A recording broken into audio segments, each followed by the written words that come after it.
It started with a letter that arrived on a warm spring afternoon, slipped quietly into the mailbox as if it were nothing more than another bill. The envelope was heavy stock, cream-colored, with the HOA's insignia stamped at the top.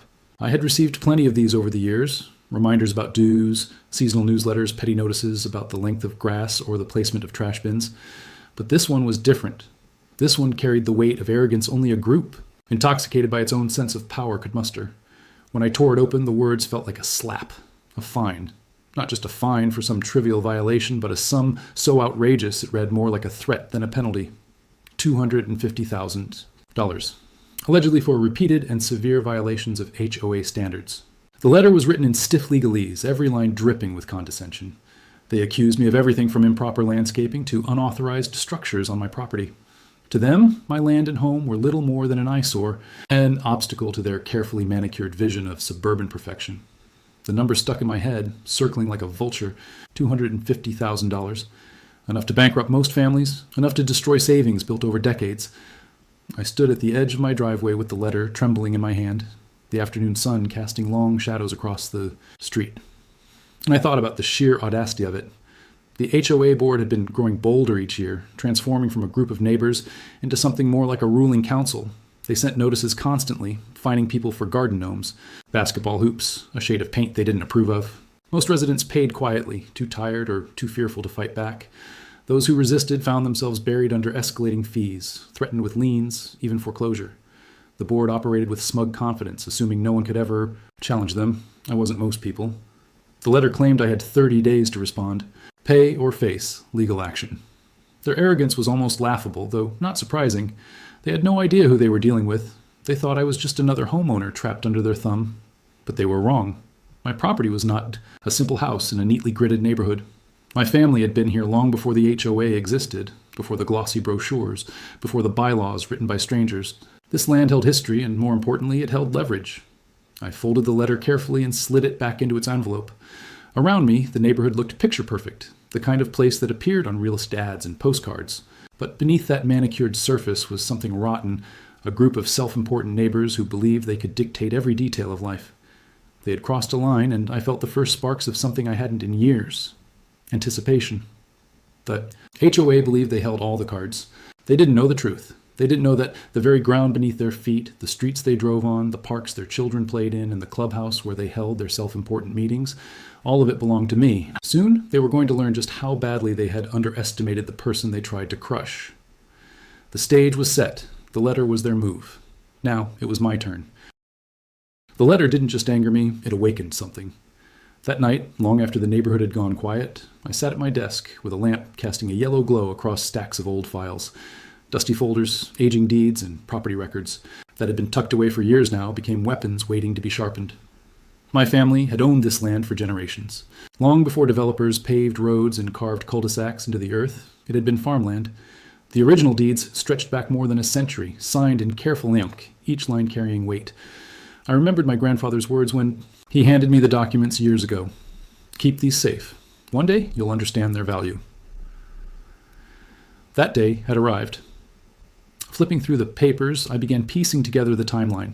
Decades earlier, when the subdivision was created, the developers had purchased parcels from various owners, but not from us. Instead, they negotiated a lease agreement for portions of our land. Roads, sidewalks, community parks, even the clubhouse, all built under terms that required renewal every 25 years.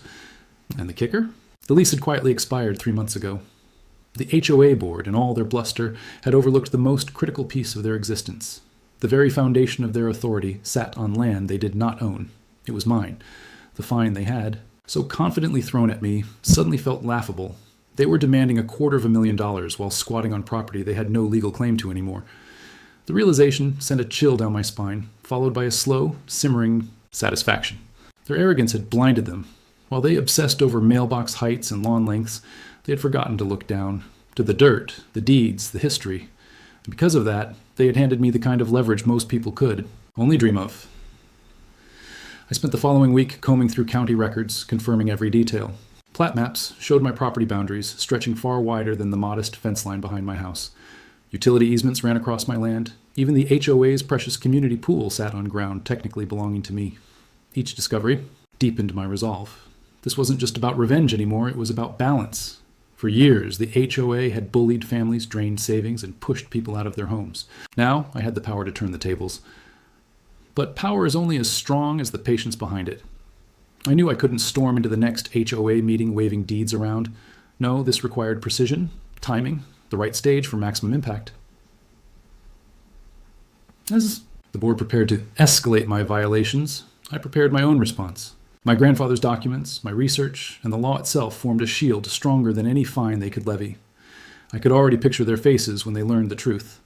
The smug president of the HOA, the board members who nodded. Along to her every word, the neighbors too afraid to resist. It would all crumble when they realized I wasn't the one trapped. They were, and their prison was the very land beneath their feet.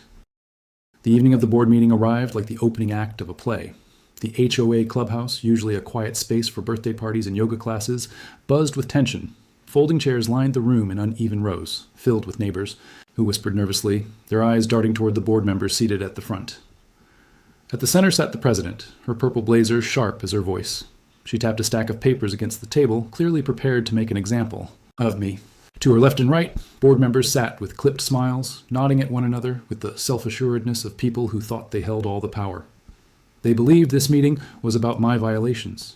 They thought the spotlight would shine on my supposed offenses, my fence, my mailbox, my landscaping. In truth, it would become their undoing. When my name was called, I rose slowly, the weight of the documents under my arm almost grounding me. The murmurs in the room quieted, every eye fixed on the scene about to unfold. The president wasted no time. She launched into a rehearsed speech about community standards and consistent enforcement. Her words dripped with authority, her tone meant to intimidate.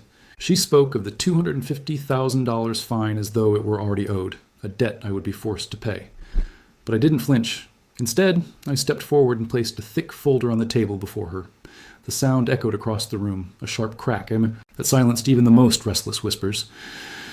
Inside the folder were deeds, leases, and maps, every document I had carefully assembled.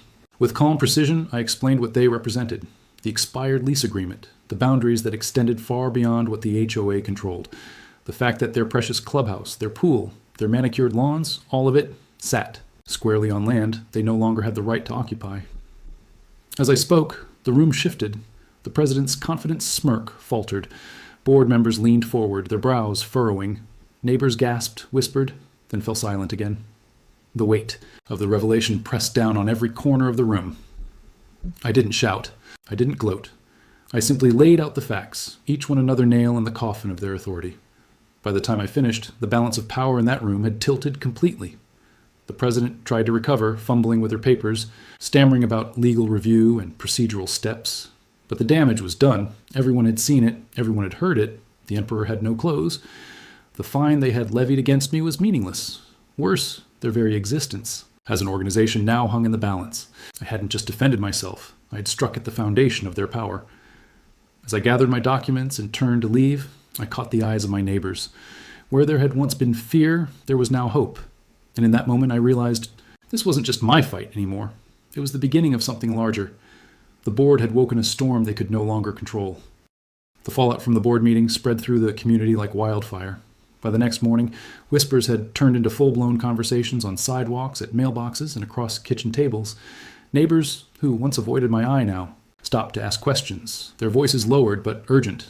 For years, they had lived under the board's iron fist, paying fines for trivialities and enduring threats of foreclosure for the smallest deviations from standards. Now, they finally saw a fracture in that power. The board, however, was not about to go quietly. Within days, letters began arriving in mailboxes. They were thick with legal jargon, stamped with urgency, and written with the desperate confidence of people clinging to their crumbling authority. The letters painted me as a liar, insisting the HOA's claim to the land was unshakable and dismissing my documents as misinterpreted. But the neighbors had been there. They had seen the deeds. They had heard the truth with their own ears. The board's words rang hollow. Still, the board doubled down. The president called an emergency session, this time behind closed doors. Curtains drawn, lights burning late into the night, their cars clustered outside the clubhouse like conspirators, planning their next move. Rumors swirled. Were they contacting lawyers, seeking injunctions, preparing lawsuits?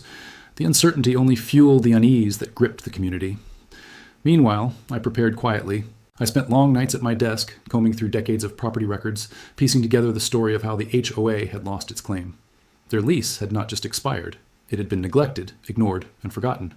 They had been trespassing on my land for years, collecting dues and issuing fines on property that no longer legally belonged to them. The more I uncovered, the stronger my position became. And yet, I kept my discoveries close, revealing only enough to keep the board off balance. I wanted them uneasy, scrambling, second-guessing every move. The neighbors began to notice the change in tone.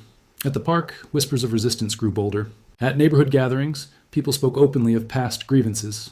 The grandmother fined for a bird bath in her yard. The single father harassed over the color of his shutters. The family forced to replace their mailbox 3 times in a single year. Stories poured out, each one fueling a quiet rage that had been buried for too long. And with every story shared, the board's grip loosened. By the end of the week, something had shifted irreversibly. Where once the board stood untouchable, cloaked in the authority of rules and regulations, now they looked small, desperate, and exposed. Their arrogance no longer commanded respect. Their letters no longer inspired fear. They had declared war, but it was a war they could not win. Not against me, and not against a neighborhood that was beginning to realize just how much power it truly had. The stage was set for the next confrontation, and this time it would not take place in whispers or behind closed doors. It would happen in full view of the community. The emergency session did not stay secret for long. Word slipped out that the board intended to sue me personally, not just for the supposed fines, but for damages they claimed my revelations had caused. It was a bold move, but also a reckless one. They were swinging wildly now, throwing threats into the air, hoping something might land. When the notice arrived, delivered by a courier with trembling hands, I wasn't surprised. It was a stack of papers nearly an inch thick, filled with accusations and inflated claims. They accused me of fraud, of deception, of undermining the stability of the neighborhood. But as I flipped through each page, I couldn't help but notice the weakness in their arguments. They were leaning on policies that no longer had legal ground, citing authority they did not possess. The irony was sharp. They had fined me for violations of their rules, and yet the very foundation of their power had already crumbled beneath them. The timing of their lawsuit couldn't have been worse for them. The neighbors were restless now, tired of being ignored, tired of being abused. They wanted answers, and they wanted them in the open. When I suggested a public meeting at the community park, people came in droves. Families set up chairs, children lingered at the edges, and even those who had once sided with the board appeared, their arms crossed and eyes wary. When the board members arrived, they tried to project authority. Suits pressed, folders in hand, they walked stiffly to the makeshift podium as though they still commanded respect. But the crowd wasn't silent anymore.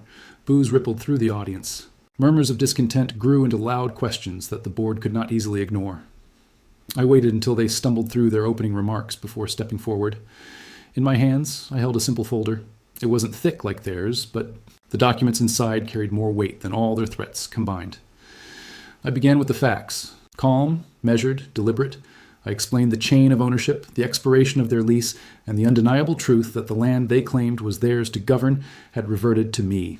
I showed the signatures, the stamps, the notarized records that could not be refuted. The crowd leaned in, eyes wide, jaws tight with anger. Gasps echoed as realization sank in. The board had not only overstepped, they had built their empire on ground that was never theirs to begin with. The president tried to interrupt, waving his own stack of papers, but the crowd wasn't having it. Voices rose, demanding explanations, demanding accountability. What about the thousands of dollars in fines collected over the years? What about the threats of foreclosure, the harassment, the intimidation? The questions came hard and fast, and for the first time, the board had no answers. By the time I finished, the shift was undeniable. The neighbors were no longer afraid. They stood together, united by frustration and betrayal, their voices louder than the board's desperate protests. That day, something fundamental broke. The board had always thrived on silence and compliance, but silence had turned into outrage, and compliance had turned into defiance. I closed my folder and stepped back, letting the crowd's anger carry forward. The board, once untouchable, now stood cornered, pale and rattled under the weight of the truth. The confrontation had ended, but the war was not yet over. Their lawsuit still hung over me, and they would fight to protect what little power they had left. But for the first time, it wasn't just me against them, it was an entire neighborhood. And together, we were ready to bring the HOA down for good. The days following the public confrontation felt different. Where once the neighborhood lived, in fear of fines and threats, now there was an undercurrent of energy, a quiet defiance growing louder with each passing hour. Neighbors who had been strangers stopped to talk, to share stories of intimidation and financial ruin at the hands of the HOA. The collective anger had reached its peak, and all eyes were on what would happen next. The board, desperate to salvage control, pushed their lawsuit forward. They still clung to the belief that paperwork and intimidation could drown out the truth. But when the case reached the courtroom, it wasn't their thick binders of accusations that mattered. It was my folder, slim yet heavy with undeniable proof. The judge listened carefully as I laid out the history. The original land purchase, the decades-old lease that had quietly expired, and the irrefutable fact that ownership had returned to me. Every signature, every notarized seal, every timestamp lined up perfectly. The board's attorneys tried to dismiss it, but their arguments wilted under the weight of official records. Then came the breaking point. The judge leaned forward, eyes narrowing as he addressed the board directly. Their authority, he explained, no longer had a legal foundation. The rules they enforced, the fines they collected, the threats they issued, none of it carried legitimacy once the lease expired. What they had been running was not governance. It was a charade. The courtroom was silent for a beat. Then, like a crack of thunder, the gavel came down. The lawsuit was dismissed in its entirety. The board's faces drained of color. Their carefully crafted empire had evaporated in a single ruling. Years of fear and manipulation, undone by the truth they had tried to bury. News spread quickly through the neighborhood. By the time I returned home, families had gathered outside, cheering, clapping, some even crying with relief. Children ran across lawns that had once been inspected and fined for the smallest of imperfections. The iron grip of the HOA was gone. That night, the community transformed. Porch lights glowed brighter, laughter carried through the streets, and for the first time in years, the neighborhood felt alive again. Neighbors spoke openly about reclaiming their freedom, planting gardens, painting shutters, living without it, the constant dread of a warning letter taped to their door. As for the former board members, they vanished quietly, slipping away one by one. Their power had always been a mask, and now that it had been stripped away, there was nothing left for them to hide behind. Standing on my porch, watching the celebration unfold, I thought back to the first letter I had received, the fine for supposed violations that had started all of this. What they thought was their victory had instead opened the door to their downfall. They fined me $250,000, never realizing the land beneath their feet had never truly belonged to them. And in the end, it was that arrogance, that blindness to the truth that brought their entire HOA crashing down. The neighborhood was free. I was free. And their empire was nothing more than a memory. And that's how this unbelievable HOA drama came to an end. What would you have done in my place? Let me know in the comments below. If you enjoyed this story, make sure to hit the like button and subscribe for more shocking HOA tales. And don't forget to click on one of the videos on your screen right now for another unbelievable story. Until next time, thanks for watching.